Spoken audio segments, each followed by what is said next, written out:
नमस्कार साथियों, स्वागत अभिनंदन है आप सभी का आपके अपने YouTube channel Kedarnath classes Uttarakhand में। तो रोजाना की तरह रात के 9 बज चुके हैं और आज हम लेकर आए हैं उत्तराखंड पुलिस 2023 में जो परीक्षा हुई थी उसका पेपर। क्योंकि जो बच्चे पुलिस की तैयारी कर रहे हैं उनके बार बार कमेंट आ रहे थे और वो बार बार मैसेज कर रहे थे कि सर जो पुराना पुलिस का पेपर है उसको आप सोल्व कराइएगा, जिससे हमें थोड़ा एक तरीके से आइडिया लगे किस तरीके से क्वेश्चन एग्जाम में बनते हैं। तो आज आप सभी के बीच में उत्तराखंड पुलिस का पेपर लेकर आया हूँ। शुरुआती 1-2 मिनट में 2-3 चीज़ और आपको बताना चाहता हूँ। अगर आपका उत्तराखंड फिजिकल कंप्लीट हो चुका है तो आप हमारे साथ जुड़िएगा। यहाँ पे लगातार आपको प्रैक्टिस सेट कराए जाते हैं, क्लासेस स्टार्ट होने वाली है और हम नोट्स प्रोवाइड कराते हैं जो हमारे टेलीग्राम ग्रुप है और व्हाट्सअप ग्रुप है। दोनों का ही लिंक आपको डिस्क्रिप्शन में मिल जाएगा। अगर आपने एक ठान रखी है कि मुझे 100% सिलेक्शन लेना है तो आप हमारे साथ जुड़िएगा। पहले एक हफ्ते में आपको अपने अंदर बहुत सारे चेंजेस होते दिखाई दिखेंगे। तो चलिएगा शुरुआत करते हैं, ज़्यादा समय ना लेते हो। आज के इस पेपर को मैं शुरू करता हूँ। इस पेपर में अगर हम बात करें, कुल आपके 20 नंबर हिंदी के हैं, 10 नंबर की रीजनिंग है और 40 नंबर का उत्तराखंड है और 30 नंबर का जीएस है। तो इसमें से हम 10 नंबर रीजनिंग वाला पोर्शन सोल्व नहीं कराएंगे क्योंकि थोड़ा समय का भी अभाव होता है।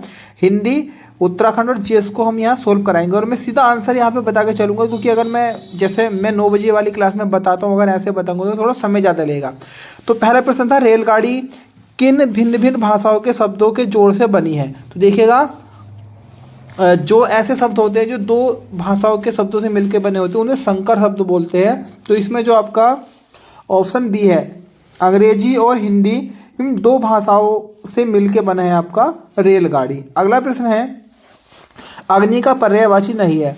तो सीधे सीधा अगर हम बात करें, अनिल जो है वो अग्नि का पर्यायवाची नहीं है, ये आपका वायु का पर्यायवाची है। सदानंद में संधि है, तो सत्य प्लस आनंद, इसमें जो संधि है वो आपकी व्यंजन संधि है, ऑप्शन ए है। अगला प्रश्न है, आपकी यात्रा मंगल में हो, यह किस प्रकार का वाक्य है। तो ये वाक्य है एक प्रकार का इच्छावाचक। आपने पढ़े होंगे अर्थ के आधार पे 8 प्रकार के वाक्य होते हैं, तो उसी जगह से क्वेश्चन उठाया गया है। तो ये एक प्रकार का इच्छावाचक वाक्य है। आकाश के तारे तोड़ लाना मुहावरे का अर्थ है। तो देखिएगा, एक तरीके से ये एक बहुत बड़ा या असंभव कार्य करना, ऐसा कार्य है जिसकी किसने कल्पना ना की हो।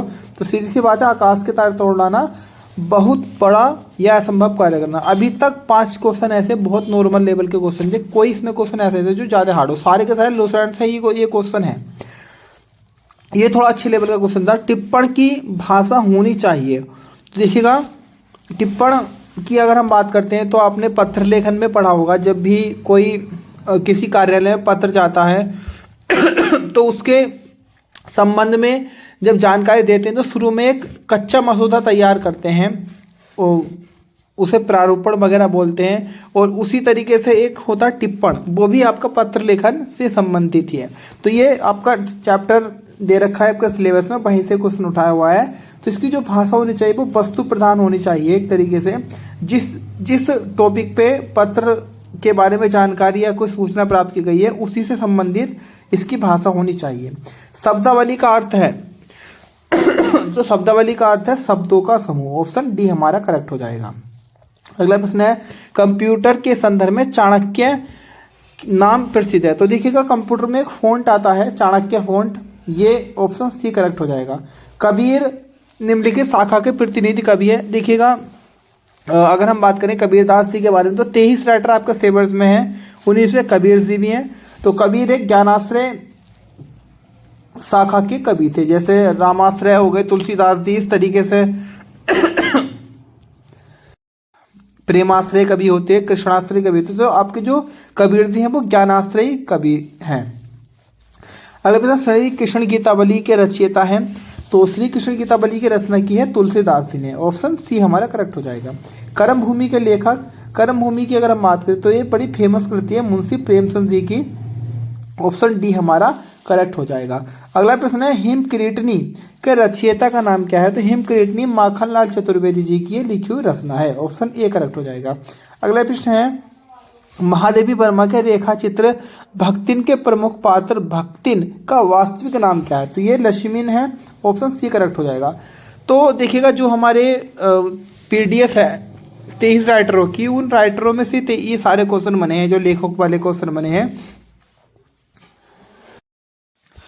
अगला प्रश्न है, भारतीय आर्य भाषा के विकास में पाली व प्राकृत के उपरांत तीसरी भाषा कौन सी आती है? तो ये आती है आपकी अपभ्रंश। जैसे पाली, प्राकृत, अपभ्रंश, उसके बाद अवहट, उसके बाद हिंदी, इस तरीके से आता है क्रम। तो ऑप्शन सी हमारा करेक्ट हो जाएगा। कुमाऊनी बोली का प्रमुख क्षेत्र है।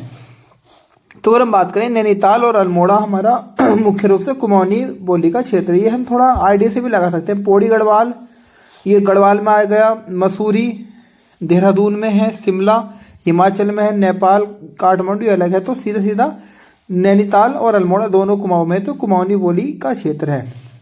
देवनागरी लिपि का जन्म हुआ है। तो देवनागरी लिपि का जो जन्म हुआ है ये ब्राह्मी लिपि से ही हुआ है। अधिकांश लिपियों का जन्म ही ब्राह्मी लिपि से आपको देखने को मिलता है। ऑप्शन सी सही है।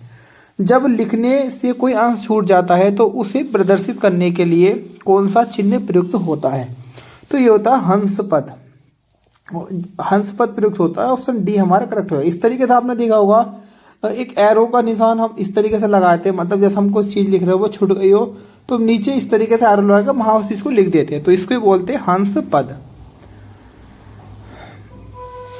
भाषा की सबसे छोटी ध्वनि इकाई जिसके खंड न किए जा सके वो क्या कहलाते हैं? तो वो कहलाता है वर्ण। ठीक है, हम बात करें, अगर कोई शब्द है, मान लो विद्यालय है, विद्यालय को हम तोड़ देंगे विद्यालय। कोई वर्ण है, मान लो एक तरीके से ख वर्ण है, क्या वर्ण है, ख वर्ण, तो इसको हम अलग अलग नहीं तोड़ सकते, खंड नहीं कर सकते। तो क्या वर्ण ही ऐसी सबसे छोटी इकाई है और यहाँ छोटी से छोटी पूछी गई है जिसका खंड न किया जा सके। अंतिम शब्द में कौन सा प्रत्यय है? तो अंतिम शब्द में इम प्रत्यय है। देखिएगा, अगर आपकी शुरुआत है, अभी आपने तैयारी शुरू की है पुलिस भर्ती की, तो आपको थोड़ा समझ में नहीं आएगा। लेकिन जब आप लगभग 2 महीने की तैयारी जबरदस्त तरीके से कर लेंगे हमारे साथ जुड़ के, तो आपको बहुत चीज़ें इस नॉर्मली याद हो जाएंगी। तो हमारे टेलीग्राम ग्रुप को ज्वाइन कीजिएगा, वहाँ आपको लगातार नोट्स मिलेंगे। प्लस हमारे व्हाट्सएप ग्रुप को भी ज्वाइन कीजिएगा। और इस पेपर में आपका कितना स्कोर बना आपको कमेंट बॉक्स में कमेंट करना है। अगला क्वेश्चन, निम्नलिखित में से स्त्रीलिंग शब्द है। तो देखिएगा, नीम, जामुन, चंबल, अरावली, 4 ऑप्शन आपके सामने हैं। तो चंबल की अगर हम बात करें तो इसमें से स्त्रीलिंग शब्द चंबल को कहा जाएगा। ऑप्शन डी हमारा सही है। क्योंकि देखिएगा, नीम एक वृक्ष है, अरावली एक पर्वत है, जामुन एक फल है और चंबल एक नदी है। तो याद रखिएगा, ये आपका स्त्रीलिंग हो जाएगा। तो ये आपकी हिंदी थी। लगभग इसमें से 17-18 क्वेश्चन नॉर्मल थे जिन्होंने पढ़ा होगा ठीक ठाक। लेकिन एक चीज़ मैं आपको बताया जाता हूँ, ये जो पेपर कराया था पहला पुलिस का, ये यूके पीएससी ने कराया था। अब जो कराएगा वो यूके SSS कराएगा, जिसका थोड़ा सिलेबस तो वही होता है, लेकिन एग्जाम में क्वेश्चन का पैटर्न थोड़ा चेंज होता है। उसी को हम पैटर्न को टारगेट बना के तैयारी कराएंगे आपकी, याद रखिएगा। वो सब मैं एक तरीके से अभी थोड़ा सा प्लानिंग कर रहा हूँ, कुछ दिन और दीजिएगा, फिर बेहतरीन तरीके से आपकी क्लास चलने वाली है। अगला प्रश्न है हमारा, ये जीएस के प्रश्न थे सामान्य अध्ययन के। बुशमैन का क्षेत्र है। तो देखिएगा, बुशमैन अगर हम बात करें तो बुशमैन एक प्रकार की जनजाति है। तो बुशमैन जनजाति किस क्षेत्र में रहती है? तो ये कालाहारी मरुस्थल वाले क्षेत्र में रहती है। ऑप्शन डी सही है। भारत वन स्थिति सर्वेक्षण 2011 के अनुसार निम्नलिखित राज्यों में से किस एक में सर्वाधिक वन क्षेत्रफल है? तो अगर हम बात करें तो आपका जो 2011 का आपका डाटा आया है, इसके अकॉर्डिंग छत्तीसगढ़ में है इन ऑप्शन में। वैसे एमपी है, लेकिन इन ऑप्शन की अगर हम बात करें इनमें आपका छत्तीसगढ़ आएगा। मिटियोर अभियान निम्न में से किससे संबंधित है? तो मिटियोर अभियान की हम बात करें तो अंध महासागर का जैविक अध्ययन करने के लिए, जो अंध महासागर है उसका जैविक अध्ययन करने के लिए मिटियोर अभियान को प्रारंभ किया गया था। अगला प्रश्न है, शिव समुद्रम जलप्रपात निम्न नदियों में से किस स्थान पर स्थित है? तो शिव समुद्रम जलप्रपात आपका कावेरी नदी पर है। ऑप्शन सी सही है। अगला प्रश्न है, निम्न में से कौन लोकसभा का प्रथम अध्यक्ष थे? बहुत बेसिक सा प्रश्न है। गणेश वासुदेव महाबलंकर यानी कि जीबी महाबलंकर प्रथम अध्यक्ष थे लोकसभा के। वर्तमान में ओम बिरला जी हैं। भारतीय संविधान के किस अनुच्छेद द्वारा अस्पृश्यता का अंत किया गया है? मतलब छुआछूत एक तरीके से। तो ऑप्शन सी सही है, अनुच्छेद 17। और अनुच्छेद 14 में विधि के समक्ष समानता, 16 में है लोक नियोजन में समानता यानी कि सरकारी नौकरियों में, और ऑप्शन डी में अनुच्छेद 42 दे रखा है। इसका आपको कमेंट बॉक्स में कमेंट करना है कि आंसर क्या होगा। अगला प्रश्न है, शहरी स्थानीय स्वशासन से संबंधित 74वें संविधान संशोधन अधिनियम के पारित होने के समय भारत के प्रधानमंत्री कौन थे? तो इस समय प्रधानमंत्री थे PV Narasimha Rao, option B सही है। हालांकि इस चीज को करने का पहला प्रयास राजीव गांधी ने भी किया था, लेकिन वो असफल रहे थे और सफल हुए थे PV Narasimha Rao, option B सही है। अगला प्रश्न है, अब तक सर्वोच्च न्यायालय के कितने न्यायाधीश महाभियोग की प्रक्रिया द्वारा पदच्युत किए जा चुके हैं, मतलब उनको महाभियोग की प्रक्रिया से हटाया गया है? तो अभी तक ऐसा कभी नहीं हुआ है। सबसे पहले जो मुख्य न्यायाधीश एम रामास्वामी, उनके विरुद्ध अविश्वास प्रस्ताव लाया गया था। उन पर महाभियोग चलाने के लिए, उनको हटाने के लिए लाया गया था सबसे पहले रामास्वामी पर, लेकिन वो एक तरीके से हटे नहीं थे, या एक तरीके से वो पहले ही विफल हो गया था, जो एक तरीके से महाभियोग चलाने की प्रक्रिया प्रारंभ की गई थी। तो फिलहाल कोई ऐसे नहीं है। आपको एक चीज बतानी है, वर्तमान में मुख्य न्यायाधीश कौन है भारत के, और महाभियोग राष्ट्रपति पर किस अनुच्छेद के तहत चलता है। आर्थिक सर्वेक्षण 2021-22 के अनुसार कौन सा देश भारत का सर्वोच्च निर्यात गंतव्य है? तो यह है आपका बच्चों संयुक्त राज्य अमेरिका यानी कि यूएसए, ऑप्शन सी हमारा करेक्ट हो जाएगा। अगला प्रश्न है, निम्न में से कौन सा भारत सरकार की काश्तकारी व्यवस्था में सुधार का अंग नहीं है? तो यह है बच्चों आपका भूमि की चकबंदी। भूमि की चकबंदी अभी तक अगर हम बात करें, यूके 888 ने जैसे आपने सुना होगा धांधली हुई थी, अभी धांधली का बहुत चर्चा चली थी, सारा कुछ आयोग में चेंज कर दिया गया था। उसके बाद जितने पेपर हुए, लगभग 8-9 पेपर हुए हैं, 8-9 पेपरों को मैं सोल्व कराऊंगा और उसकी पीडीएफ में आपको ग्रुप में दूंगा, टेलीग्राम और व्हाट्सएप ग्रुप में, जिनके लिंक आपको मिलेंगे। वहां में 8 के 8 पेपर दे दूंगा, क्योंकि कम से कम 10 क्वेश्चन आपको देखने मिलेंगे जो आपके पुराने पेपर में आए हैं। प्रीवियस ईयर क्वेश्चन पेपर में 10 क्वेश्चन मिलते हैं कम से कम, तो उन्हें मैं करा दूंगा, आपका अच्छे तरीके से याद हो जाएंगे। किन 2 बैंकों का हाल ही में पंजाब नेशनल बैंक में विलय किया गया है? तो ये विलय किया गया Oriental Bank of Commerce and United Bank of India, इन 2 बैंकों का विलय किया गया, ऑप्शन बी सही है। निम्नलिखित में से कौन सी भारत में संघीय वित्त की समस्या नहीं है? तो ये नहीं है बच्चों आपकी वित्त आयोग का बढ़ता हुआ महत्व, ऑप्शन डी। अगला प्रश्न है, उस एकमात्र विदेशी व्यक्ति का नाम बताइए जिसने सन 1857 के विद्रोह को दबाने हेतु विदेशी शक्ति का नाम बताना है, अंग्रेजों को सक्रिय रूप से सहयोग दिया था। तो ये अगर हम बात करें नेपाल, इसका आंसर हो जाएगा ऑप्शन सी। अगला प्रश्न है, बोस्टन चाय पार्टी किससे संबंधित थी? तो आपके सिलेबस में विश्व इतिहास भी दे रखा है, तो वहीं से उठाया क्वेश्चन है ये अमेरिका क्रांति से संबंधित थी, बोस्टन चाय पार्टी, ऑप्शन ए करेक्ट हो जाएगा।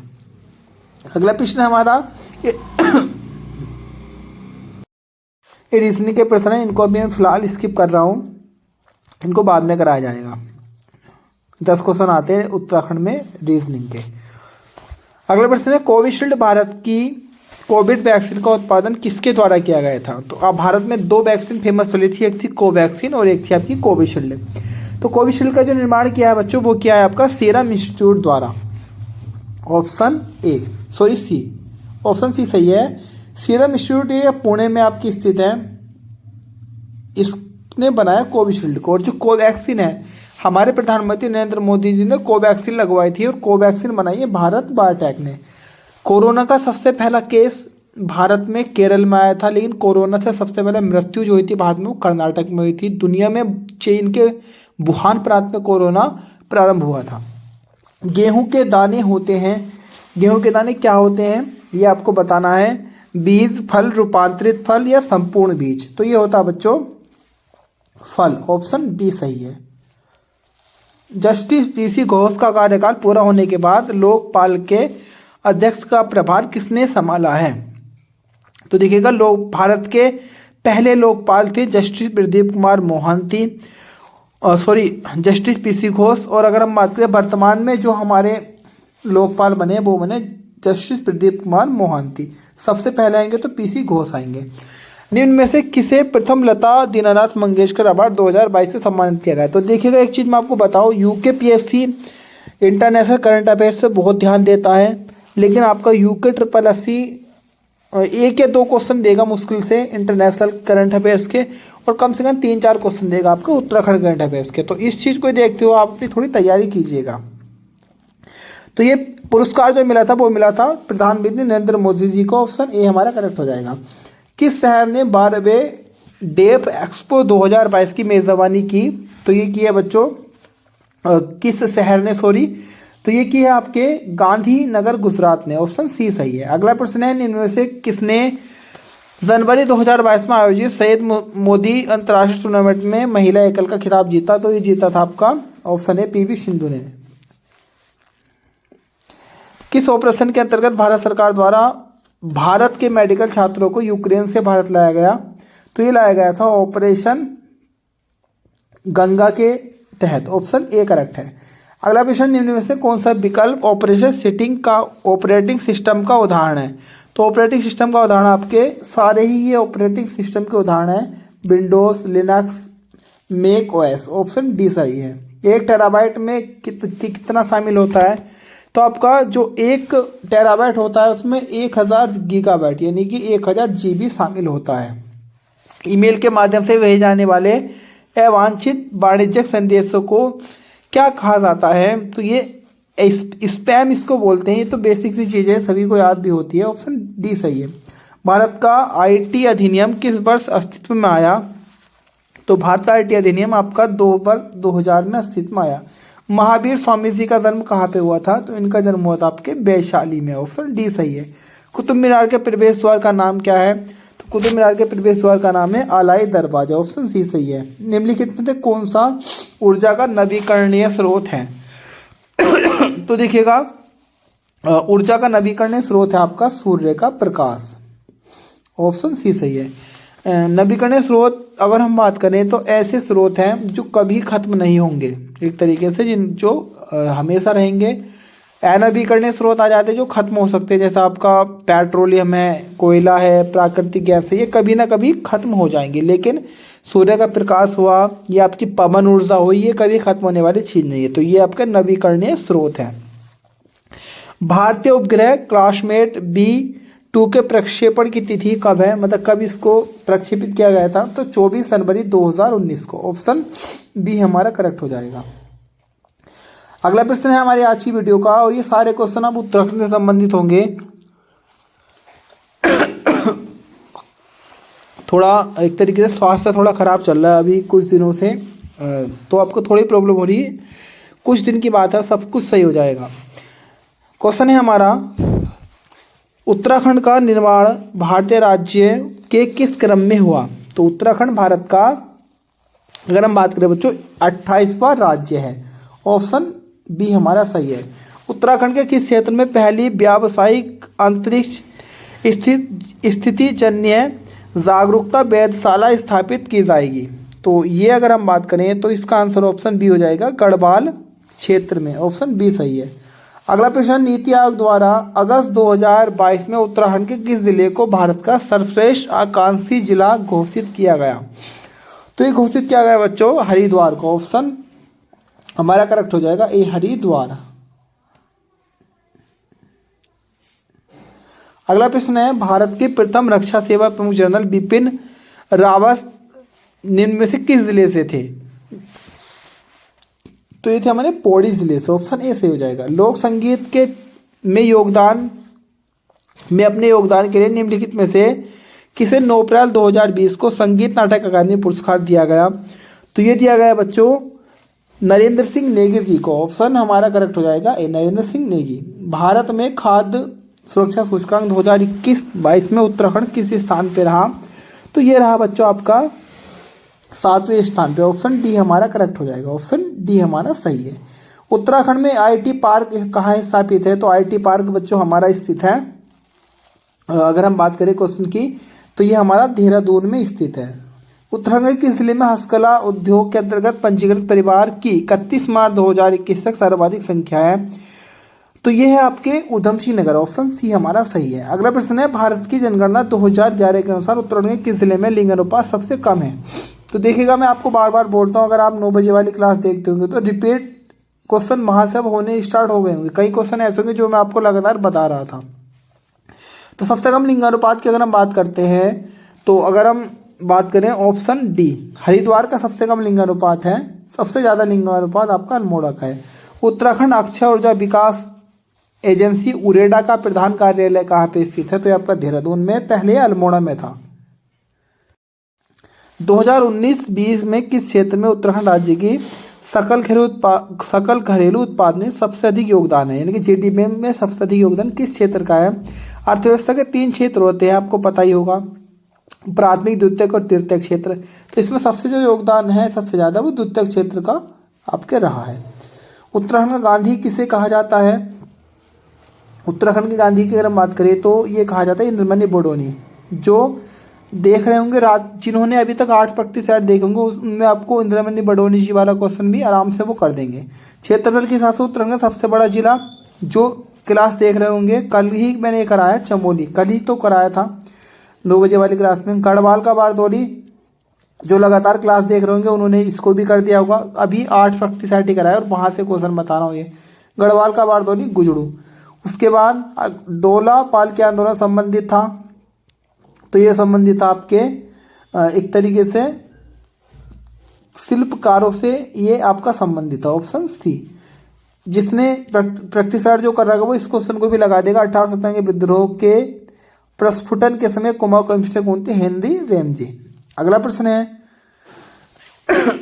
मथुरा प्रसाद नेथाणी एवं कुछ अन्य गढ़वालियों ने निम्नलिखित में किस स्थान पर 1907 में गढ़वाल भारत मंडल की स्थापना की थी? तो ये की गई थी आपकी लखनऊ में, ऑप्शन डी करेक्ट हो जाएगा। अल्मोड़ा में सबसे पहले प्रेस खोलने और समाचार पत्र प्रकाशित करने का श्रेय किन्हें जाता है? तो ये जाता बच्चों बुद्धि बल्लभ पंत जी को सबसे पहले, ऑप्शन सी सही हो जाएगा। अगला क्वेश्चन है कूर्मांचल केसरी के नाम से किन्हें जाना जाता है? जो ये कागज है बी.डी. पांडे जी को, ऑप्शन सी सही है, डी सही है सॉरी। गढ़वाल कांग्रेस कमेटी के निमंत्रण पर पंडित जवाहरलाल नेहरू किस वर्ष दुगड्डा आए थे? तो अगर हम बात करें ऑप्शन सी सही हो जाएगा, 1936 में। सभी ने अवज्ञा आंदोलन के दौरान अल्मोड़ा नगर पालिका भवन पर तिरंगा झंडा फहराने वालों में निम्नलिखित में से कौन नहीं थी? तो अगर हम बात करें होमवती देवी नहीं थी, मंगला देवी, रेवती देवी, जीवंती देवी, ये तीनों की तीनों थी, लेकिन होमवती देवी नहीं थी। गंगा का निर्माण किन दो नदियों के संगम से हुआ? जिन्होंने अभी प्रैक्टिस सेट 8 आप 8 के 8 देख लेना, कितने सारे क्वेश्चन आपको देखने को मिलेंगे इस पेपर में जो आए थे। ये वाला क्वेश्चन भी आया था, गंगा का निर्माण अलकनंदा और भागीरथी नदियों के मिलने से होता है और ये किस स्थान पे मिलती है? देवप्रयाग में। अगला क्वेश्चन भी ये मैंने कराया अभी 1-2 दिन पहले कराया था। बद्रीनाथ धाम किस नदी के किनारे स्थित है? तो बद्रीनाथ धाम आपका अलकनंदा नदी के किनारे है। बागेश्वर किस नदी के तट पे स्थित है? सरयू गोमती के तट पे आएगा आपका बागेश्वर। इसके बाद अगला क्वेश्चन है गढ़वाल के दिव्यंगर विभूतिया, ये किसकी रचना है? तो ये भक्त दर्शन जी की रचना है, ऑप्शन सी सही है। 1921 में किस स्थान पर गढ़वाल कांग्रेस कमेटी के कार्यकर्ताओं की बैठक की अध्यक्षता पुरुषोत्तम दास टंडन जी ने की थी? तो ये की थी दुगड्डा पौड़ी गढ़वाल में। अगला प्रश्न है हमारा निम्नलिखित जनपदों में से नंदा देवी सीकर किस जनपद में स्थित? अभी हाल ही के प्रैक्टिस सेट में कराया था, इनकी मैंने हाइट भी आपको बताई थी। ये आपका चमोली में है। पर्वतीय क्षेत्रों में मिट्टी कटाव को रोका जा सकता है किस तरीके से? तो ये रोका जा सकता है आपका सीढ़ीनुमा खेती करके। निम्नलिखित में कौन सा युग्म सही नहीं है? डोडी ताल की अगर हम बात करेंगे तो डोडी ताल आपका टिहरी गढ़वाल सही सुमेलित बताना है, तो ये भी आपका गलत हो जाएगा कि डोडी ताल आपका उत्तरकाशी में आता है। तो इस प्रश्न की बात करें तो देवरिया ताल रुद्रप्रयाग ये आपका एकदम करेक्ट हो जाएगा, ऑप्शन बी आपका सही है। अगला प्रश्न निम्नलिखित में से कौन सा दर्रा गोरी जलागम से संबंधित नहीं है? तो अगर हम इस प्रश्न की बात करें तो ऑप्शन सी मुलिगला दर्रा गोरी जलागम से संबंधित नहीं है। अगला प्रश्न है इसमें आपको मिलाना है कफनी ग्लेशियर की अगर हम बात करेंगे तो कौन सा युग्म सुमेलित नहीं है, ये आपको बताना है। कफनी बागेश्वर, रालम, पिथौरागढ़, अलकापुरी, चमोली, खतलिंग आपके उत्तरकाशी में आगे, खतलिंग कहाँ पे आता है? टिहरी। ये मैंने अभी प्रैक्टिस सेट में कराया था कि भागीरथी नदी भिलंगना नदी कहाँ से निकलती है? खतलिंग ग्लेशियर टिहरी से। उत्तराखंड विधानसभा में अनुसूचित जनजाति के लिए कितनी सीटें आरक्षित हैं? तो ये आरक्षित है आपकी 2 सीटें। अनुसूचित जनजाति के लिए 2 सीट है और अनुसूचित जाति के लिए 13 सीट आ जाएंगी विधानसभा में कुल। निम्नलिखित में से किस मुख्यमंत्री द्वारा उत्तराखंड में, ये अभी कल ही के प्रैक्टिस सेट में कराया है, उत्तराखंड में पंचायतों में महिलाओं का आरक्षण 33% से बढ़ाकर 50% किया गया। तो ये किया गया भुवन चंद खंडूरी जी के द्वारा। मैंने आपको डेट भी बताई थी, आपको कमेंट बॉक्स में बताना है। उत्तराखंड विधानसभा के प्रथम मनोनीत सदस्य निम्न में से कौन थे? तो एक एंग्लो इंडियन को मनोनीत किया जाता था उत्तराखंड विधानसभा में, वो थे सबसे पहले रसेल वेलेंटाइन गार्डनर। उत्तराखंड के पहले मुख्यमंत्री, तो ये तो एक बेसिक सा क्वेश्चन आ गया, नित्यानंद स्वामी जी। ऑप्शन आपका ऑप्शन बी करेक्ट हो जाएगा। अगला प्रश्न, उत्तराखंड विधानसभा के प्रथम अध्यक्ष कौन थे? तो उत्तराखंड विधानसभा के प्रथम अध्यक्ष थे हमारे प्रकाश पंत जी, वर्तमान में रितु खंडूरी जी। राज्यसभा में कितने सदस्य मनोनीत किए जाते हैं, कितने सदस्य होते हैं? राज्यसभा में उत्तराखंड में 3 होते हैं, राज्यसभा में 3 हैं, लोकसभा में 5 है, विधानसभा में 70 है। तीनों आप याद रखिए, विधान परिषद हमारे यहाँ है ही नहीं। क्वेश्चन नंबर 98 है, जमींदारी उन्मूलन भूमि सुधार अधिनियम उत्तराखंड में निम्न में से किस वर्ष लागू किया गया? इसको तो लागू किया गया बच्चे 2021 में। ऑप्शन डी हमारा करेक्ट हो जाएगा। उत्तराखंड में नंदा देवी शिखर की ऊंचाई प्रैक्टिस सेट में भी कराया था मैंने, हाइट लिखाई थी सबकी। तो अगर हम बात करें नंदा देवी शिखर की, अगर हम बात करते हैं तो इसकी ऊंचाई आपकी वैसे तो 78-17 होती है करेक्ट, लेकिन सबसे निकट 78-16 है, यही आपका सही हो जाएगा। भारतीय हिमालय की पूर्वी एवं पश्चिम सीमाएं क्या हैं? पूर्वी और पश्चिम सीमाएं आपकी नंगा पर्वत और नामचा बरुआ पर्वत है, जो आपके अरुणाचल प्रदेश वाली एरिया में थे। तो ये उत्तराखंड पुलिस भर्ती का जो पेपर परीक्षा हुई थी 2023 में, उसका सॉल्यूशन मैं आपके सामने लेकर आया था। कैसा लगा एक बार वीडियो को लाइक कीजिएगा, कमेंट करना ना भूले और चैनल को तो सब्सक्राइब कर ही लेना। अगले 100 दिन आपको लगातार मैं तैयारी कराता रहूँगा। आपको फ़ायदा जब भी मिलेगा जब हमारे साथ जुड़ेंगे, चैनल को सब्सक्राइब करेंगे। आज के लिए इतना ही, मिलूंगा फिर एक नवीनतम वीडियो के साथ। फिलहाल के लिए धन्यवाद।